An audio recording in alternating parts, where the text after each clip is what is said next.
Boa noite, meus queridos. Se vocês estão aqui, se vocês estão me vendo na reprise, porque não entrou ninguém ainda, daqui a pouco vai começar a entrar o pessoal. Boa noite, eu sou o Thiago da Unirádio e sejam muito bem-vindos para mais uma live. E hoje a gente vai conversar sobre a jornada de um especialista faixa preta, uma pessoa que eu admiro muito, que é o professor Robson, professor lá da Flórida. E para mim é um prazer receber ele aqui. Opa, já chegou? Vamos falar com o Robson então.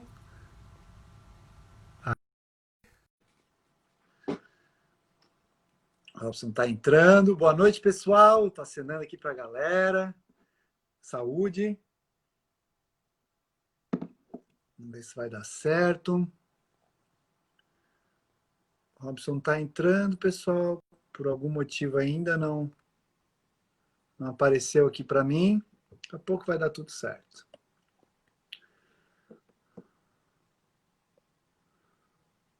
Já chamei ele. Então, pessoal, ontem a gente falou com o professor Ronaldo Casemiro e hoje a gente vai continuar esse papo, né, de profissionais que conseguiram ir para um próximo nível, indo lá para fora, né? E o professor Robson, ele conseguiu também, hoje ele está lá na Flórida, né, dando aula de diagnóstico por imagem, que é fantástico, né? Bom, não deu certo ainda. Vamos ver se eu consigo chamá-lo.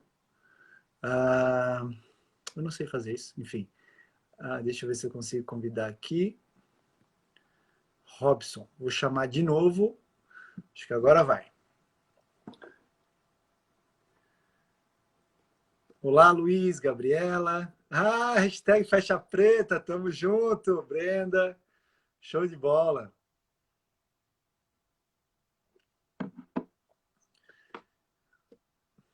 Estamos esperando o Dr. Robson entrar aqui para a gente trocar uma ideia.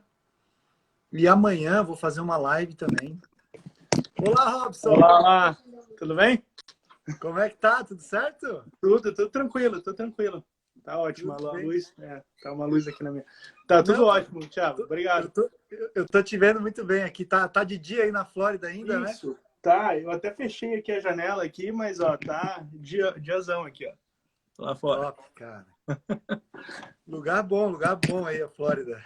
Ah, é bem parecido com o Brasil com relação à temperatura, Brasil, né? Com relação à região sudeste, né? E só a média de temperatura é a mesma coisa, mas de vez em quando aqui tem dia mais quente, mais frio, pelo menos que São Paulo. Né? Tem dia que aqui é uma suadeira da porra aqui, e outras vezes e tem alguns dias que dão geadas, mas nevar aqui, nunca teve uma nevasca aqui, todos esses anos que eu tava aqui. Show de bola. Pessoal, eu convidei o Robson porque eu admiro muito o profissional e a pessoa que ele é. Para quem não conhece, não teve a oportunidade ainda de conhecer essa grande figura brasileira aí, desbravando os Estados Unidos, tá perdendo a oportunidade. Então, eu conheci o Robson quando ele foi. Eu conheci, acho que em 2009 ou 2010, eu não lembro direito. Eu estava no mestrado. E o Robson foi lá para Botucatu dar uma palestra. Ele já, acho que tu tinha acabado de voltar dos Estados Unidos, Robson. Não Eu lembro voltei direito. em 2010, Foi 2010. e a professora Jaqueline me convidou para dar a palestra É, lá. aí eu tenho um episódio engraçado que acho que ela me convocou, né? Porque eu era meio que o conselheiro dos palestrantes lá. Ah, E ela falou: leva o Robson para um hotel, não sei o quê. Aí acabou que eu te levei para a minha república uhum. e a gente conseguiu conversar mais lá e se conhecer melhor, e foi bem legal. Então, Robson, para quem não te conhece, fala um pouquinho sobre você aí, né? Da onde você veio e da onde você tá, para a gente começar depois a fazer as perguntas que o pessoal mandou aqui. Uhum. Beleza. Por favor, Robson, e obrigado, tá? Obrigado por Que estar isso, aqui um com a gente. prazer, sem problema nenhum, prazer. Então, desde o comecinho assim, vamos cortar a história, né? Mas, basicamente, eu fiz medicina veterinária na Unip, e naquela época só tinha uma, né? Agora eu vejo o pessoal perguntando, que Unip que é? Porque tem Campinas, tem São José dos Campos, tem um monte. E daí eu fui monitor de radiologia lá, do professor Milton Kolber. E acho que é ali que começou o interesse por radiologia. Eu estava na dúvida em trabalhar com aves, com silvestres ou imagem. E daí comecei a fazer estágio no Provet, na USP, um monte de lugar. E daí isso consolidou meu interesse por imagem.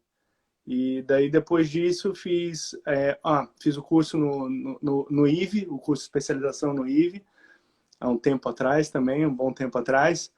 E foi muito bom mesmo, que eu tive a oportunidade de conhecer o professor Benedito lá, além de todo mundo, né? Salvador, a galera. E Miriam, no ultrassom, né? Um pessoal muito, muito importante até hoje no meio da imagem, sem dúvida. E o professor Benedito foi um que me incentivou porque lá no curso do IVE de especialização, eu não sei se ainda é assim agora, mas a gente tem que dar umas 3 aulas durante o curso. E daí escolhendo temas diversos, e eu escolhi a parte de carpo e tarso e lesões de medicina esportiva, que naquela época eu ainda era bem ligado nessa... Estou tentando voltar a isso, mas eu era bem participante da parte do agility, né? Da lesão de esporte, era um negócio que me interessava bastante. E daí o professor Benedito falou, ele me chamou para conversar um dia que eu estava na rotina do IVE. Ele, você leva jeito para dar aula? Você já pensou em dar aula? Coisa e tal. Eu, sinceramente, nem tinha pensado direito sobre isso. Eu tinha intenção de ser um radiologista, né? E trabalhar com imagem em algum centro de diagnóstico e coisa do gênero.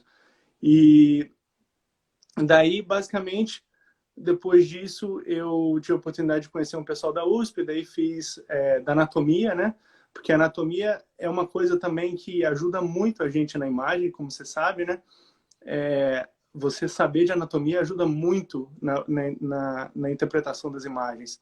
Então, daí eu decidi também fazer o mestrado lá na USP, na área de anatomia. Inclusive a Gabriela, estava fazendo a Gabriela, que era do Especialité, que era do Especialité, né? Gabriela Rodrigues. Exatamente.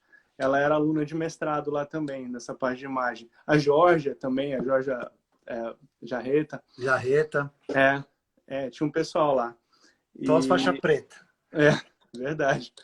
E daí, depois disso, emendamos no doutorado. Daí, eu tive a oportunidade, daí minha esposa passou num doutorado inteiro, pleno, aqui nos Estados Unidos, né? E teve a oportunidade de escolher entre a Flórida e o Texas A&M. E daí, eu vim junto, né? E uma coisa bem importante também, meu orientador de doutorado era o Cássio, na época. O Cássio agora é residente de cirurgia aqui de pequenos animais. Olha só.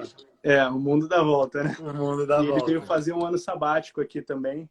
Daí eu ficava fazendo trabalhando parte do doutorado aqui depois que eu qualifiquei e ficava de goiabinha mesmo na radiologia, pegava os cachorros de emergência, trazia para fazer ultrassom, via discussão de casos no rounds, essas coisas assim. Daí isso me fez crescer bastante, porque naquela época eu não tinha noção do nível de conhecimento do pessoal daqui, assim. Uma coisa que me espantou, eu fazendo mestrado e doutorado na anatomia, o Matt Winter, que eu não sei se você teve a oportunidade de conhecer. A gente almoçou próximo a ele no último congresso. Exatamente. E você conversou com ele. Tava um pessoal do lado da nossa mesa, tinha um pessoal que fez residência e trabalhou na Universidade da Flórida naquela época. E daí o conhecimento dele de anatomia me deixou de queixo caído, assim. Que eu nunca ia imaginar que um radiologista tinha tanto conhecimento de anatomia como ele. E ele não fez mestrado em anatomia, não fez doutorado, nada disso, né? E isso daí me deixou bem espantado. Fora o conhecimento de física também, as palestras dele de ressonância são absurdas, né? E daí eu fui ficando por aqui, tive a oportunidade na época, e desde aquela época, uma coisa assim que provavelmente agora você tá ficando... Você já sabe disso, provavelmente, em tempos anteriores, mas a radiologia aqui dos Estados Unidos, a radiologia veterinária, era deficiente, né, de pessoas. A gente tem mais vagas do que pessoas habilitadas a ficar numa posição, tanto na academia como na prática privada, né? E isso ainda, já que tu tocou nesse ponto, Robson, isso ainda é muito, assim, acentuado, tu acha? Tipo, tá precisando muito ainda ou a coisa já tá se equilibrando? Não, então, eu sempre achava, porque depois disso, daí eu fiquei fazendo, eu tive a oportunidade de me oferecer um internship aqui, porque não podia ter residente, porque só tinha um professor, que era board certified full time, e eu achei, nossa, essa época, né, e com vaga aqui, porque antes de eu vir para cá, tinham 5 radiologistas, e 4 saíram no mesmo ano, tipo, saíram para diversos lugares. E daí eu achei, nossa, agora é oportunidade, eu não tenho nem residência, vai ser difícil essa situação toda. E daí depois, né, eu voltei para o Brasil, daí voltei para cá, e daí quando eu voltei para cá, ainda tinha várias vagas abertas, eu falei, puta, agora lascou. Quando eu terminar a residência não vai ter oportunidade para mim. E ao contrário, né? Ao contrário, daí até hoje, assim, em todas as áreas de imagem, tem vaga sobrando, né? Você vê em faculdade, tem faculdade que infelizmente nos dias de hoje não tem radiologista, né? Como Michigan State, a University of Illinois, tem algumas faculdades que infelizmente diminuíram o número de residentes, por exemplo, Iowa State teve que terminar o programa deles porque agora só ficou uma radiologista lá. E tem que Então ter duas, né? Para ter tem que ter residência. duas, pelo menos. A ICVR agora tá meio flexibilizando isso para aceitando mais ajuda off-site, mais ajuda online de pessoas para o treinamento. Teleacademia, né? Que eles chamam aí. Mas isso ainda não está muito estabilizado ainda.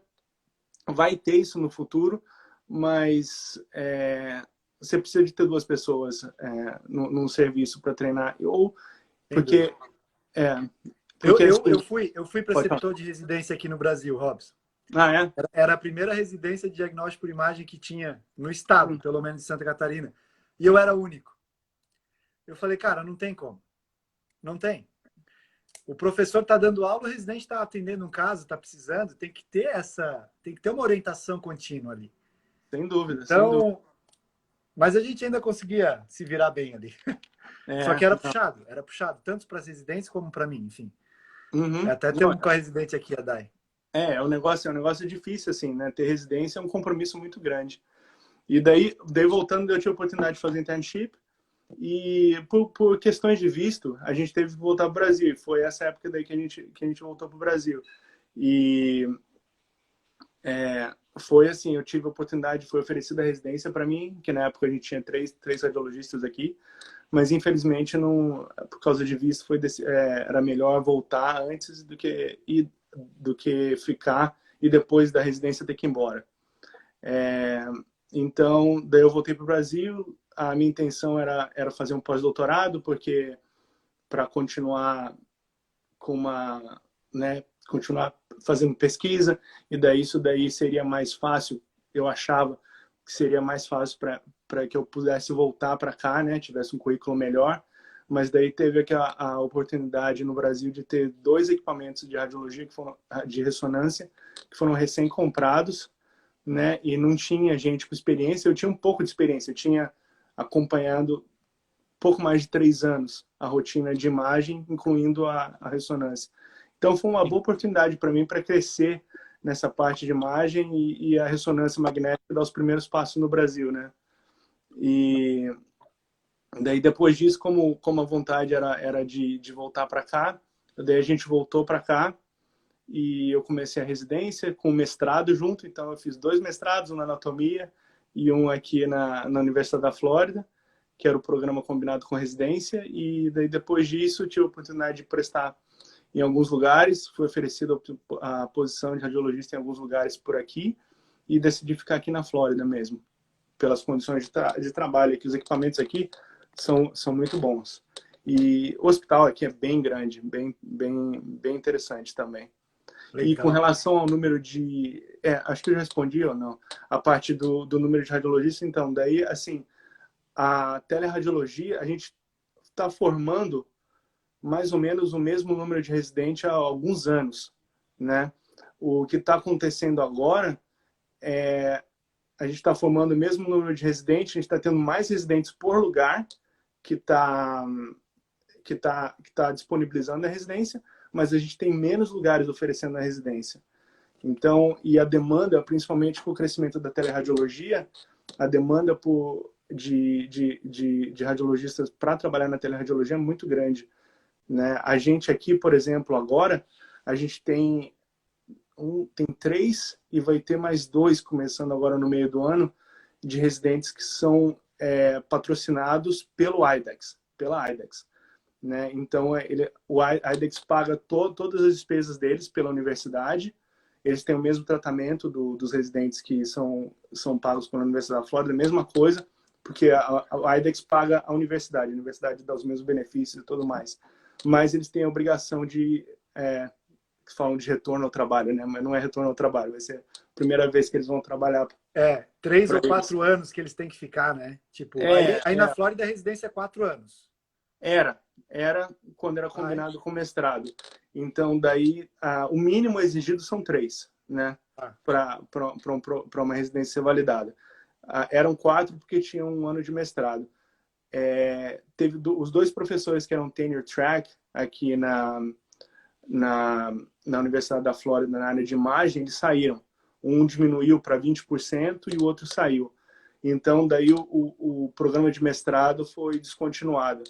E agora, no final do ano passado, eu tive a oportunidade, daí eu entrei como clinical track, que são as duas, não sei se as pessoas sabem, que tem esses 2 tipos de posição na universidade aqui no hospital, Teaching Hospital aqui, né? Tem o clinical track e o tenure track. São muito parecidos, o que varia é a porcentagem de tempo dedicado para cada coisa, né? E eu mudei agora para tenure track. Então, eu sou o primeiro, agora eu sou o único tenure track aqui de 5 pessoas. E daí a gente está pensando se vai voltar o programa de mestrado ou não. Logicamente que para os residentes do IDEX não, né? Porque o IDEX quer pagar o menos possível, né? Para formar o radiologista para eles. Eles não vão investir no mestrado que para eles não tem nenhum ponto, né? E daí, só falando do clinical track e tenure track, não sei se perguntaram, mas assim, o clinical track fica em torno de 70% a 80% do tempo dele é dedicado à rotina clínica, né? E daí o resto, a maioria de teaching e os 5% do tempo para fazer pesquisa. O tenure track, no meu caso, eu fico quase 50% de tempo on clinics. Daí isso é diferente também das posições universitárias aí no Brasil, né? Que a gente tem um clinical appointment, um bem maior, né? E daí, fora isso, minha segunda obrigação é pesquisa, que me consome mais tempo, e teaching. Mas comigo, como eu já tinha um teaching, bastante teaching antes, eu não tirei. Então, o meu tá mais ou menos metade teaching, metade pesquisa, mas bem mais do que o clinical track. Show. Que dá também um certo... Dá uma respirada um pouquinho melhor, né? Um pouquinho mais flexível também. Ficar na clínica direto é pancada, né? E assim, eu gosto também bastante de fazer pesquisa. A minha intenção, meu emprego ideal seria algo que fosse tudo equilibrado, né? Ter uma porcentagem, eu adoro teaching também. Então, seria que eu fizesse 1/3 de cada, para mim seria o ideal. Não existe essa posição, mas a minha agora está mais próxima do meu ideal. Tá. Mas assim, não tem nada errado também ser clinical track. Aliás, os radiologistas atualmente, eles estão preferindo ser mais clinical track, né? Porque as outras posições que foram oferecidas recentemente para as pessoas que vieram para cá, eles tinham opção, que é tenure ou clinical. Todo mundo escolheu clinical track. O que tudo não o Ressonância, quantos Tesla tem aí, Robson? É 1,5. 1,5. Não é tão...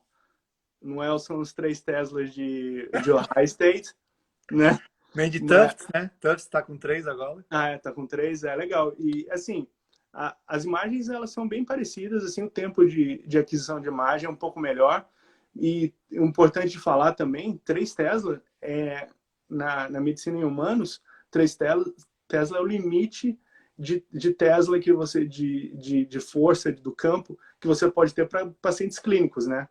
Você pode ter aqui, a gente tem o Brain Institute, que eles têm um monte de ressonância e atrás da escola de medicina. E daí eles têm equipamento de 15 Tesla, de 17, 18, tem 7,5, mas esses todos são equipamentos menores, são equipamentos meio que feitos lá. Então, é bem interessante para aprender física de ressonância, porque lá você tem que regular um monte de coisa antes de fazer a imagem, que no aparelho clínico, isso daí já está pronto. Já né? está. E o bore é desse tamanho, né? A entrada do... Eu fiz lá no de... Não sei agora se era 7,5, eu não lembro mais. Eu fiz uns ressonâncias de cérebro de rato, era desse tamanho a entrada. Então, um cachorro, um gato, não entra inteiro, né? Então, é basicamente para pesquisa. Então, estando 1,5, 3, agora o pessoal está migrando mais para 3 na academia.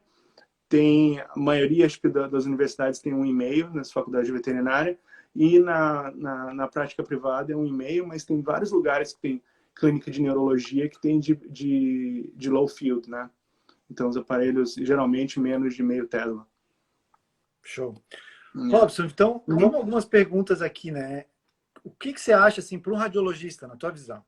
Qual seria a principal diferença entre ser um radiologista no Brasil e na América do Norte? Isso é uma pergunta difícil. Só fazendo uma knowledge aqui para o Douglas Castro, que agora é professor lá de Davis, né? Chorei muito aqui. Todos nós choramos. O Douglas, inclusive, é um dos mais chorões também. É? Fez O Douglas, residência em Douglas, anestesia. não conheço essa Ele figura. é do Rio. Ele trabalhou com o Alex lá no CRV. E agora ele é professor lá de anestesia em Davis. Legal. Prazer. Então, a diferença do radiologista aqui e lá. Para mim, eu não sei exatamente nos dias atuais como que o radiologista veterinário está aí no Brasil, porque faz tempo, aliás, que eu não vou para o Brasil, e eu tenho acompanhado essas mudanças mais de fora, né? E eu não sei, na minha época, que eu trabalhava aí, tinha pouca gente que trabalhava com algumas modalidades diferentes, né? Pouquíssima gente. E a maioria, tipo, era só raio-x, só ultrassom, e daí começou as outras pessoas com outras modalidades. Aqui, eu vi pessoas assim, eu tive a oportunidade de trabalhar com o Dr. Ackerman. O Dr. Ackerman é um radiologista bem das antigas. Ele era professor emérito aqui, ele já faleceu quando eu estava fazendo internship aqui, e ele vinha trabalhar uma semana por mês, uma semana a cada 2 meses aqui. Então, é um radiologista, tipo, mais velho que o Thrall. E ele era radiologista mesmo, ele se focava na radiologia, e quando eu lembro, eu escaneava, estava do meu lado. Opa, deu uma travada.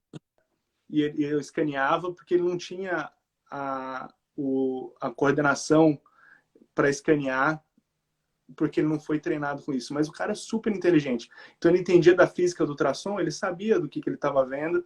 E a mesma coisa com tomografia. Ele não teve 0 treinamento de tomografia, né? E ele sabia muito de doença e sabia da física da doença, anatomia, e sabia da física da tomografia. Então é impressionante como ele conseguia fazer essa tradução para tomografia, né? Então o que da época anterior, o que eu vejo mais era o que o pessoal daqui, ele tinha uma educação mais aberta com relação às modalidades, e no Brasil ainda era mais fechado, né? Era meio inatingível naquela época ainda, né? E Existia daí também. pouca tomo. Era Uhum. meio uma coisa assim muito... Ninguém... Tava começando assim a gente passar, não, isso é muito caro. Quem que vai fazer exame de tomografia num cachorro? Lógico que isso mudou, e mudou rápido até. Hoje existem... O Alex até falou numa aula dele, eu não lembro, mas bastante tomografia aqui. Não sei o número certo, mas acho que está entre 50 e 60 aí. Ressonância ainda é poucas, né? Tem muitas. Mas no Brasil, assim, eu lembro quando eu comecei, tomografia era uma coisa que existia em poucos centros de pesquisa. Assim, Botucatu, existia uma ou outra, mas estava quebrada. Então, era uma... E mudou muito, né? Fazem 10 anos que a gente se conheceu, Robson. Então, olha aí, como mudou já, né? Mudou. Eu lembro que eu dei uma palestra no Anclivepa, no Congresso Nacional do Anclivepa, e eu fiz esse levantamento. Foi um pouco antes de eu voltar para cá.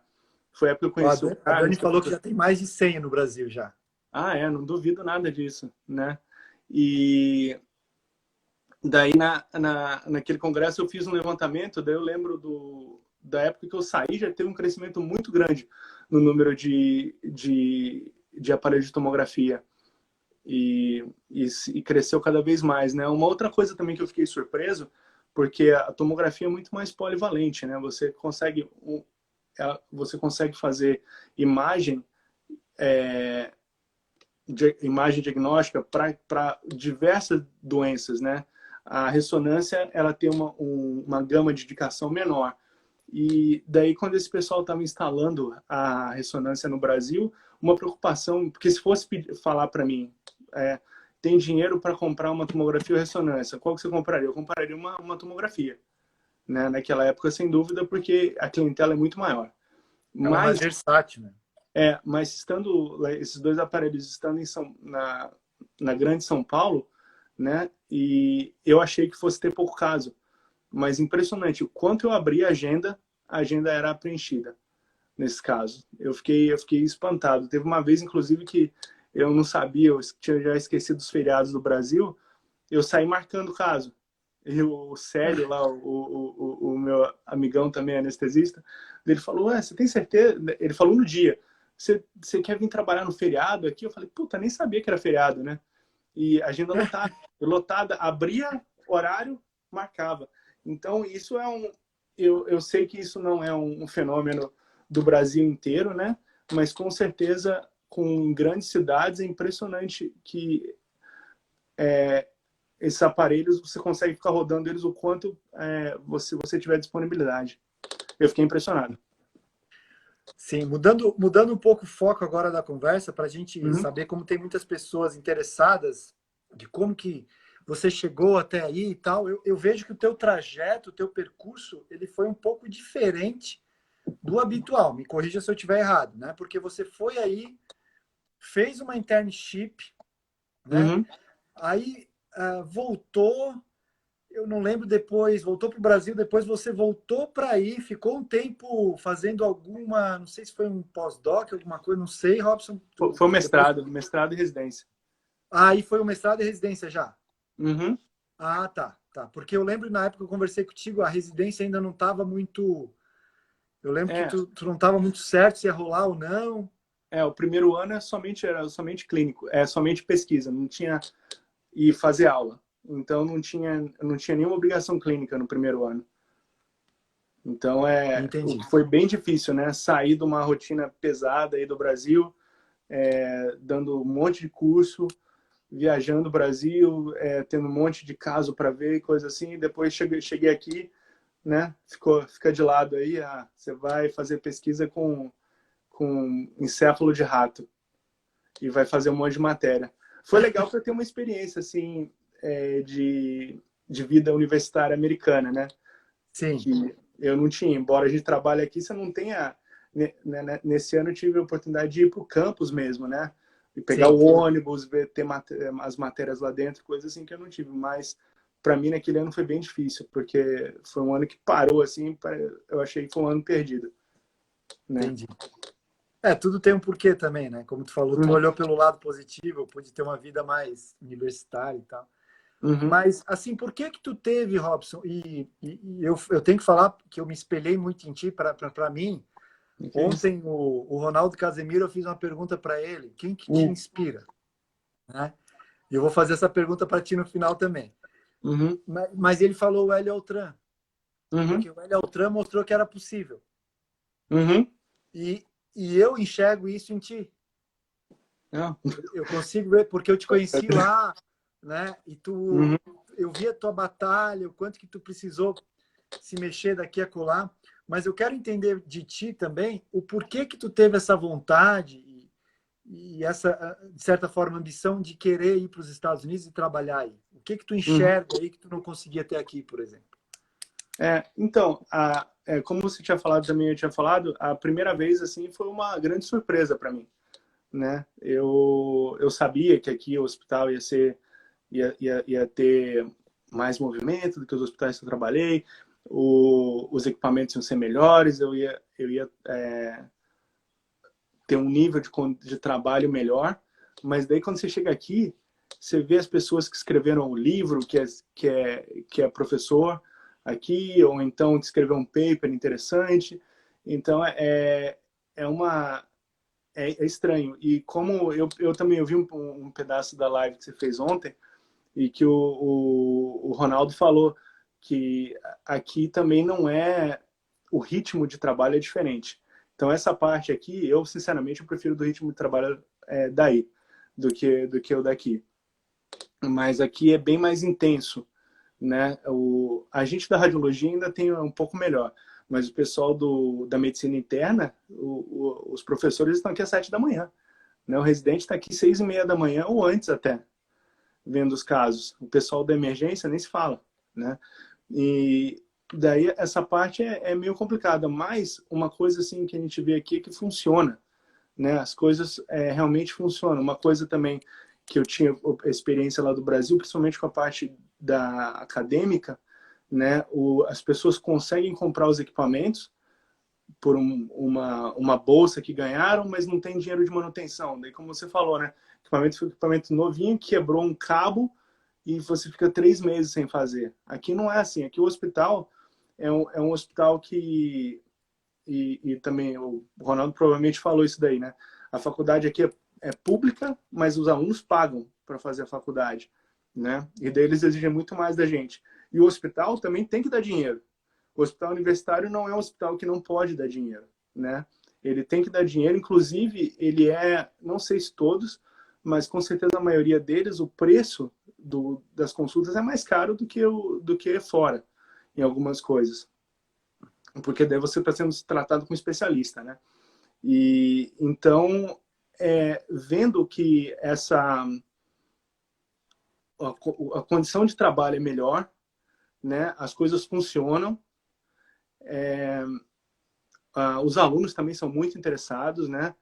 Eu tive a oportunidade também de dar aula em alguns lugares aí no Brasil. Tive muitos alunos interessados também.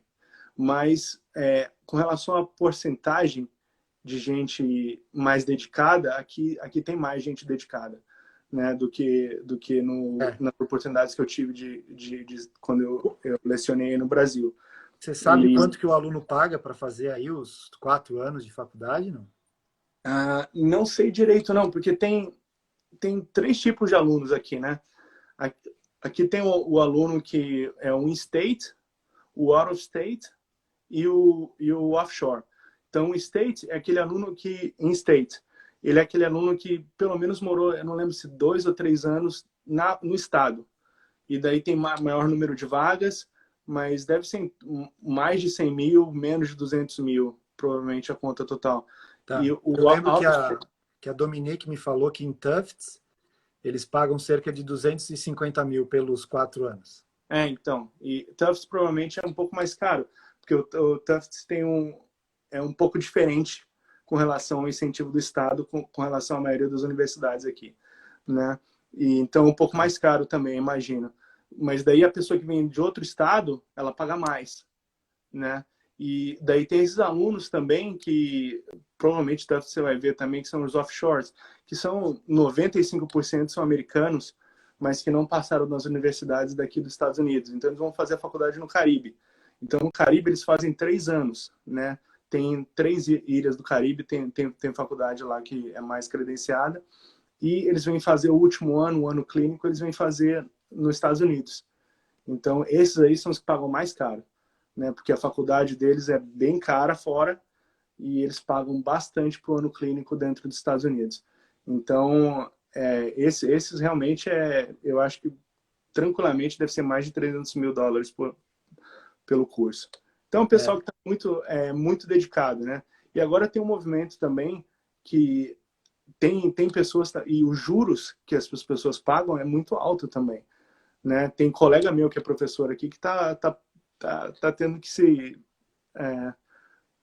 tendo alguma dificuldade para pagar isso ainda, né? E eles pagam a vida inteira, né? Os juros bem mais alto do que um juros de você comprar uma casa aqui. Então, você está sempre pagando juros. É meio complicado essa situação. Então, é bastante. E os alunos se dedicam bem. E, fora isso, né, tem a parte também pessoal, né?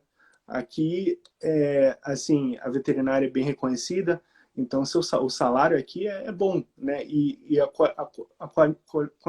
qualidade de vida aqui é boa, com menos dinheiro do que aí no Brasil. Não vou dizer o Brasil inteiro, mas a minha maior realidade que eu tive de São Paulo, né? Se eu ganhasse proporcionalmente o mesmo que eu ganho aqui, minha condição de vida em São Paulo seria muito pior do que aqui.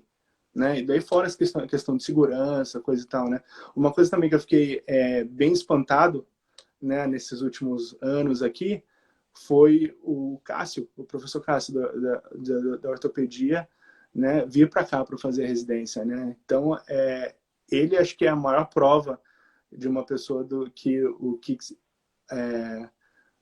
o quão é interessante vir para cá e pelos motivos dele vir para cá. E, com certeza, essa parte também de melhor condição de trabalho e de dar uma vida melhor para os filhos, né?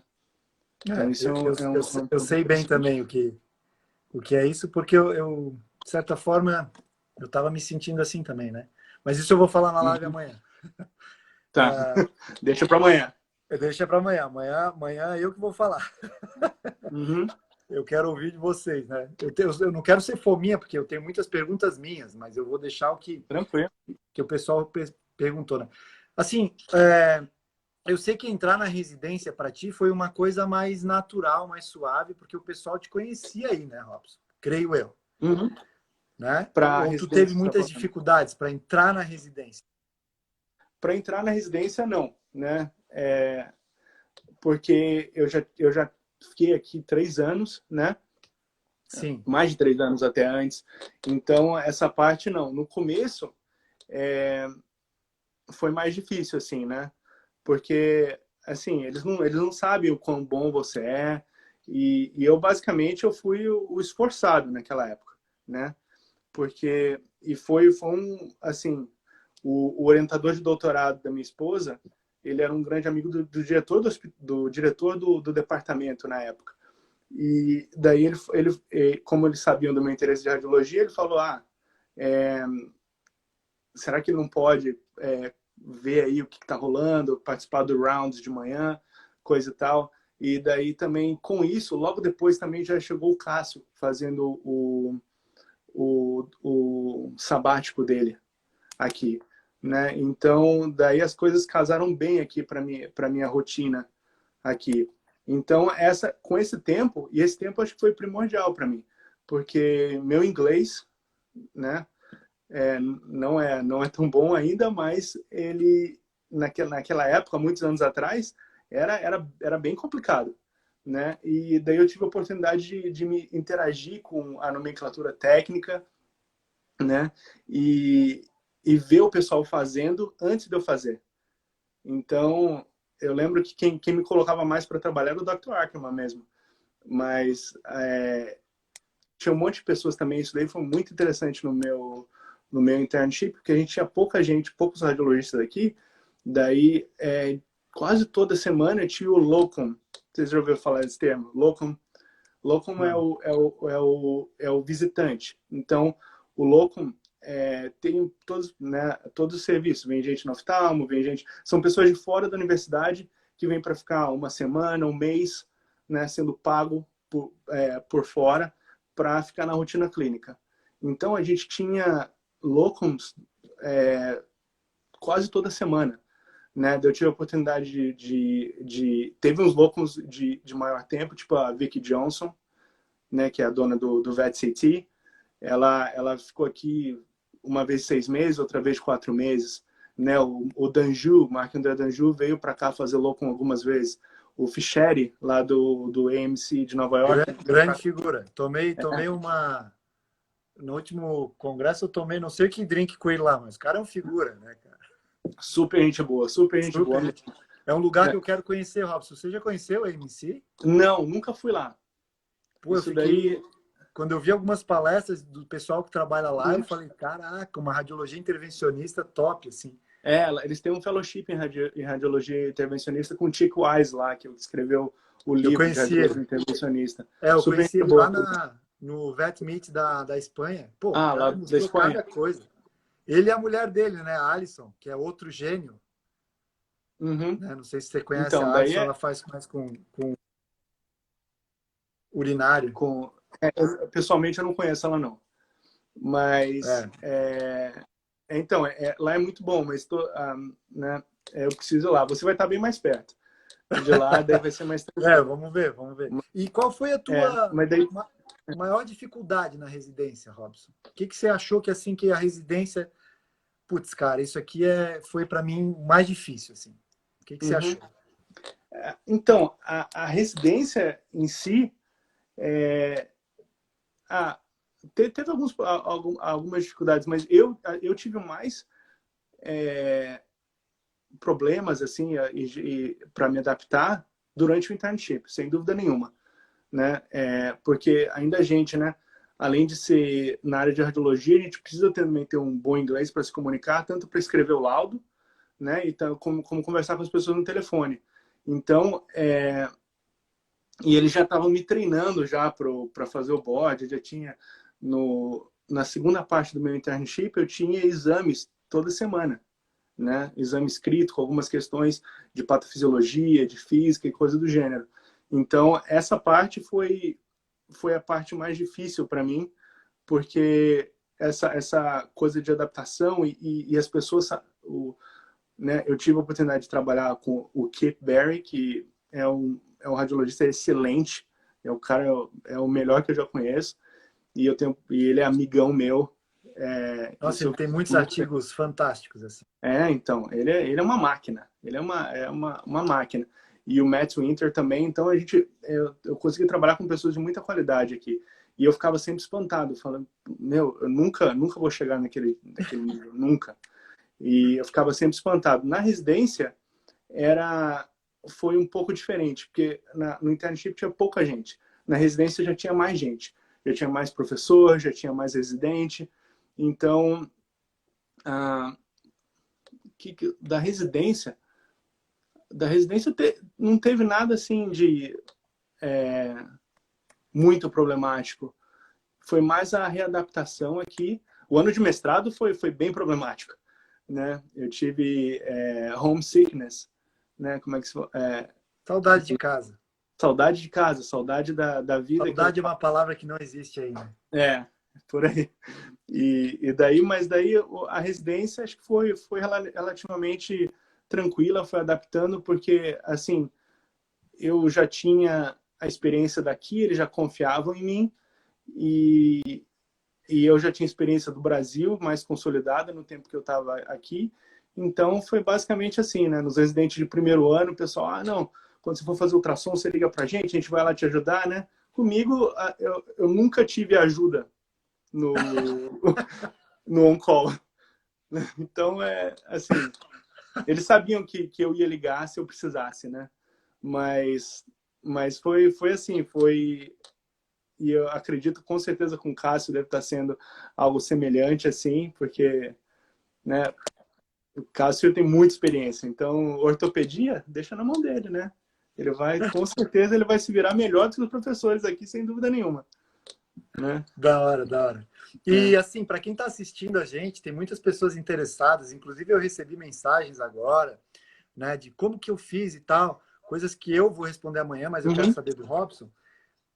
Assim, qual que seria o teu conselho, Robson, para quem quer, seja aluno, seja recém-formado, seja, sei lá, professor aqui no Brasil, qual que seria o teu conselho, teu melhor conselho para quem quer chegar aí, para quem quer exercer a veterinária aí, ou se tornar um professor como tu se tornou aí? Uhum. Tá. Então, primeiro, aqui a Luciana Arnaud está falando aqui, ó, mostra a camisa. Então, isso daqui é um Ah, raio-x de uma cascavel.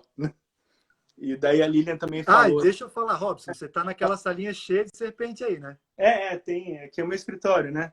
Tem algumas aqui. Depois, se você puder mostrar uma pra gente Claro, aí, vai claro, ser a gente legal. mostra aí. Sem problema. E a Lilian também acabou de falar aqui que 45 a 50 mil Na mil Flórida, dólares por ano na Flórida. Acredito que ela tenha falado em State. Então vai dar nos 200 mil aí. Sim. Por aí. Um pouco mais barato que Tufts. Então, com relação a vir para cá, acho que não tem um jeito correto. Cada um depende do que a pessoa quer no futuro, né? tem muita gente que vem para cá para ser technician, para ser enfermeiro aqui, né? E tem muito veterinário, não só do Brasil, como de outros lugares, que trabalha como enfermeiro aqui, e é uma opção boa, porque enfermeiro aqui também ganha bem. Não ganha tão bem como veterinário, mas não tem muito menos responsabilidade, né? E enfermeiro aqui, como a gente tem um número de veterinários menores, enfermeiro coloca a mão na massa, né? Enfermeiro vai fazer o exame clínico do paciente, vai coletar sangue, vai coletar suave. Então, o enfermeiro coloca a mão na massa aqui, vai ter um emprego de 8 às 5, tranquilo, acabou, saiu, não tem a responsabilidade primária, no caso, né? E isso daí é interessante.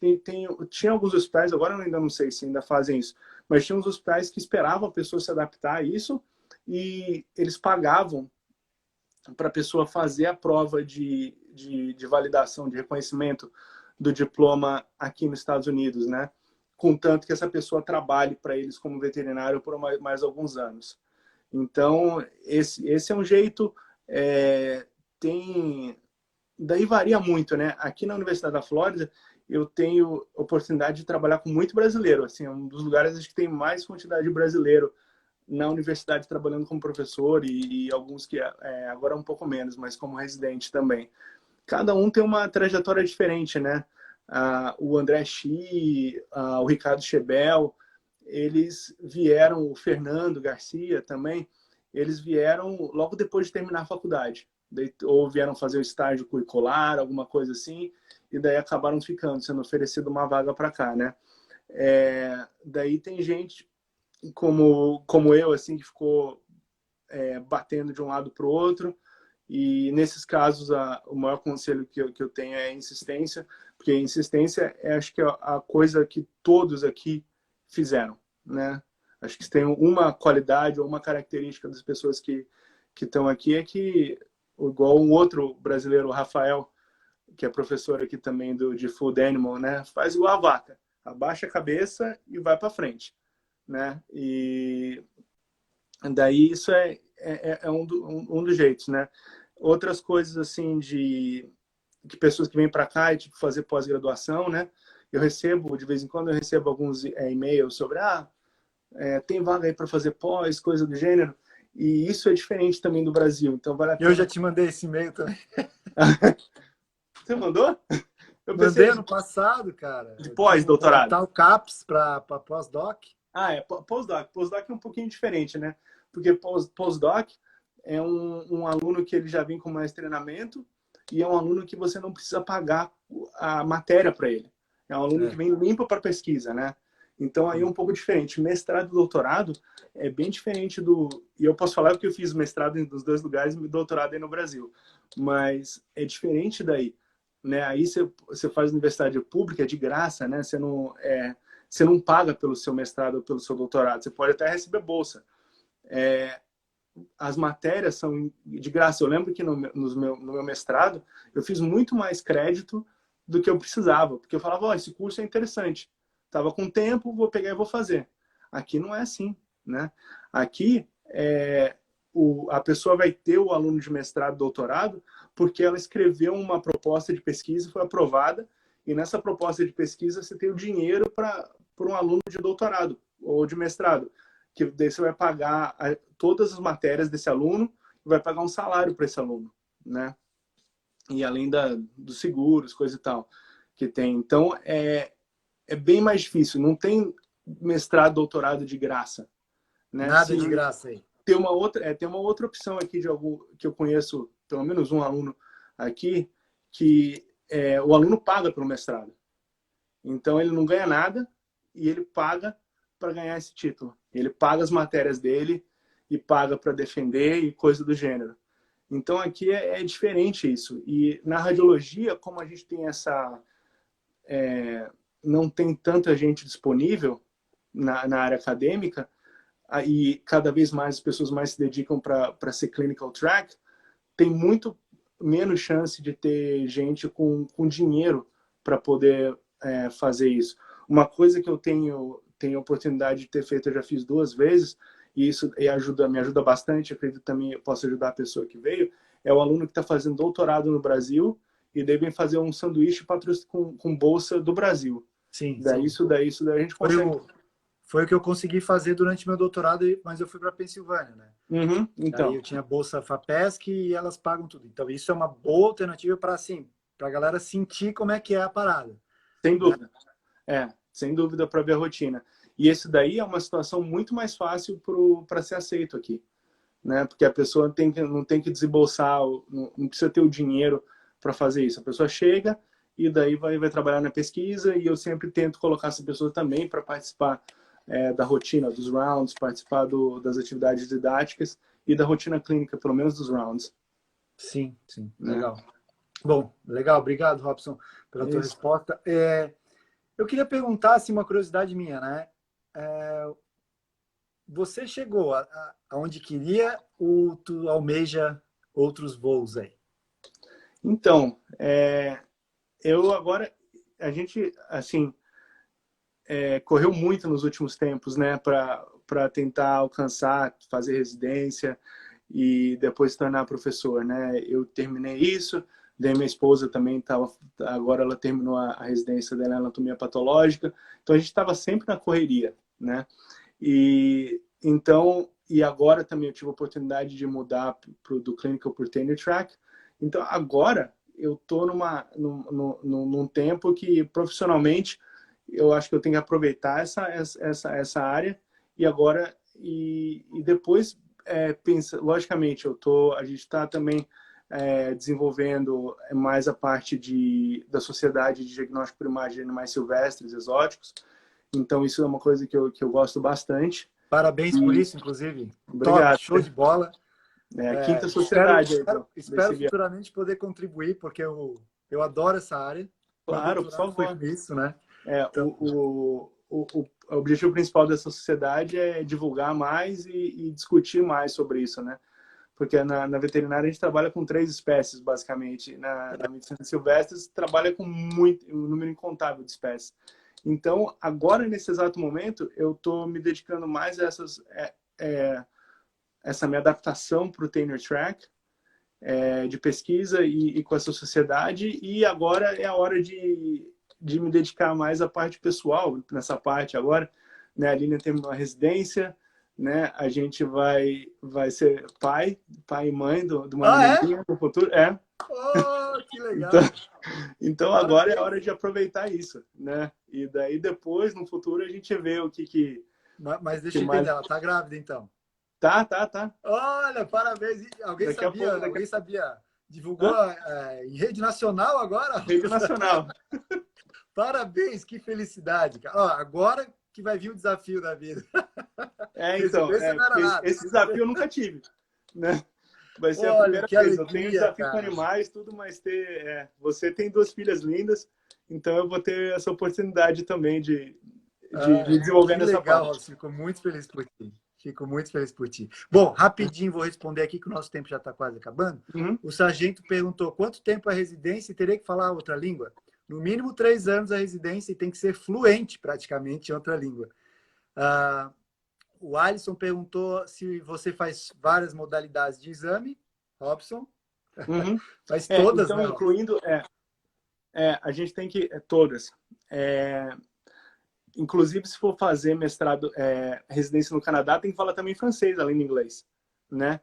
Eles deixam... Tem uma residente nossa que está indo para ser professora lá. Ela tem 1 ano, ela vai se adaptar no inglês. Depois disso, o laudo dela tem que ser tudo em francês. Olha que legal. Então, modalidades. A gente faz tudo aqui, né? Pequenos, grandes animais, todas as modalidades, e não só ressonância, ultrassom, tomografia e radiologia, né? A gente faz fluoroscopia aqui direto e faz Medicina nuclear também? Medicina nuclear. Então, essas são as 4 grandes modalidades. Ecocardiografia, o pessoal da cardiologia que faz, e endoscopia é o pessoal da internal medicine que faz. Então, basicamente, isso é para todo lugar. Agora, não sei se... Agora tem desde o ano passado foi criado uma subespecialidade do Colégio Americano de Radiologia Veterinária para ser meio parecido com o Colégio Europeu, né? Que é a especialidade em diagnóstico por imagem de grandes animais. Então, a gente ainda Sim. faz todos os grandes animais, mas vai ter essa subespecialidade e que vai ser diplomado e coisa do gênero.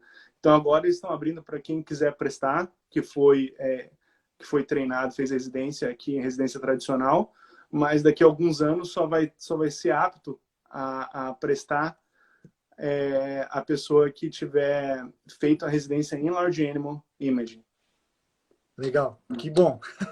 Que é Robson, uma nosso área tempo que... está acabando e eu tenho uma última pergunta para te fazer e depois eu queria ver algumas das tuas serpentes aí, se tu puder Claro. mostrar para gente. A minha última pergunta é: quem te inspira? Who do you look up to?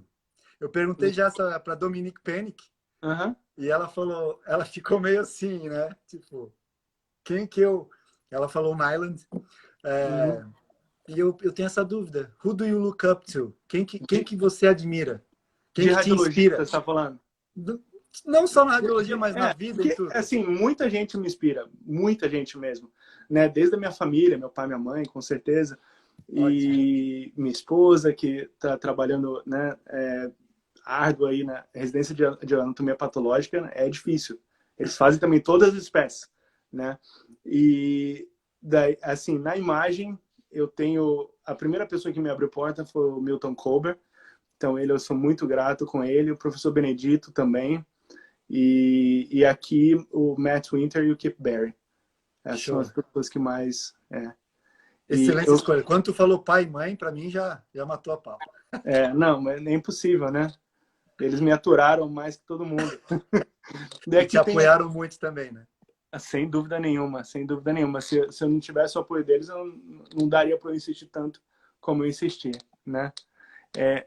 Daí que tá falando residência pago, é pago, né? Depende do estado. Porque assim, aqui os diferentes estados têm diferentes preços, né? Se for fazer residência no Tennessee, você não vai gastar quase nada de dinheiro. Se for fazer em Davis, você vai gastar o dobro do dinheiro para morar. Então, cada uma tem... dá para viver, não dá para guardar dinheiro. Mas dá para viver. É para se sustentar, né? É para se sustentar o que a gente... É $38 mil por ano, mais redução de impostos. Lá em Tufts é 38 mil. Davis é 45, porque a Califórnia é mais cara. E bobear tem qualidade de vida pior. Não sei. Sim. Mas... E se você tiver 40 mil no Tennessee, você é o rei lá. Varia. Aqui na Flórida está no mais ou menos aqui. E a Carol perguntou como é a rotina de medicina nuclear. Medicina nuclear. É assim, a modalidade que a gente menos tem de rotina clínica. O que a gente faz mais é claudicação de cavalo, né? Corpo inteiro, meio corpo. E segundo lugar, tireoide de gato, tanto para tratamento como imagem.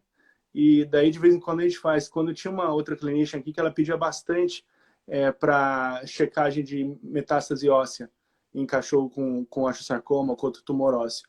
Então, esse seria o terceiro ou quarto, uma razão mais comum. E daí, depois disso, faz filtração glomerular do rim, mas daí é bem menos. E daí, por exemplo, shunt já nem faz mais, né? Mas era uma coisa que fazia antes para diagnosticar shunt, né? Bom, a gente tem 1 minuto e meio para acabar, Robson. Eu não sei se dá tempo de mostrar alguns dos teus animais de estimação aí. Se não, eu deixo contigo as últimas palavras, se tu quiser se despedir. Falta 1 minuto e pouquinho agora para a gente encerrar. O Instagram corta a gente, né, pessoal? Mas o Robson, eu só tenho que te agradecer por ajudar a gente na vida Rádio nos rounds. Olha que linda. É uma corn snake. Quantos que você tem aí? Quantas serpentes você tem aí? Eu tenho 9. 9. Que legal, cara. Que linda essa. E essa daqui é uma coisa legal daqui também, né? Porque a gente pode ter esses bichos no Brasil, é bem mais difícil de ter, né? Legal, legal. Bom, Robson, eu só tenho que te agradecer por nos ajudar dentro da Unirádio também. O Robson, ele faz... De vez em quando a gente consegue marcar um rounds com a nossa equipe, trocar ideia e aprender com ele. Então, só tenho que te agradecer. Brigadão. Olha aí que legal. Esse é o Banana. Ball Python. É o Banana? Que da hora. Ele parece uma banana, é amarelo com as pintinhas pretas. Bom, agora é uma boa hora de tirar foto, pessoal. Faltam 20 segundos. Quem quiser tirar uma foto, tira a foto e compartilha com a gente aí dessa live selvagem. 1, 2, 3, tira a foto. Bom, faltou 8 segundos, Robson. Brigadão. Que isso, um prazer. Um abraço. Prazer conversar aí. Um prazer falar contigo. Até mais. Grande abraço, Thiagão. Até mais.